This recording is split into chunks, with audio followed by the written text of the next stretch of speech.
अस्सलाम वालेकुम नाज़रीन। नवाज़ शरीफ साहब को एयरपोर्ट पे घेर लिया गया। हमें ये बताया गया आपको नून लीग के सोशल मीडिया सेल की जानिब से कि अमेरिका जब गए तो उन्हें स्टेट प्रोटोकॉल दिया गया, हालांकि ऐसा नहीं है। हाँ, ये बात ठीक है कि एम्बेसी की 11 गाड़ियाँ नवाज़ शरीफ साहब के लिए एयरपोर्ट पे मौजूद थीं और ज़रा ये बताते हैं कि उनमें से भी कुछ रेंट पे ली गई थी, लेकिन खैर स्टेट प्रोटोकॉल उन्हें नहीं दिया गया। तो जब नवाज़ शरीफ साहब एयरपोर्ट पहुंचे तो वहां पे अवाम मौजूद थे एहतजाज के लिए, पाकिस्तानी अवाम।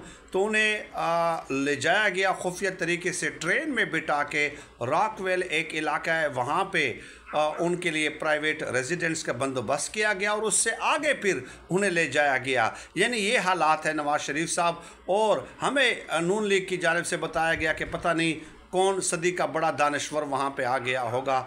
ये थी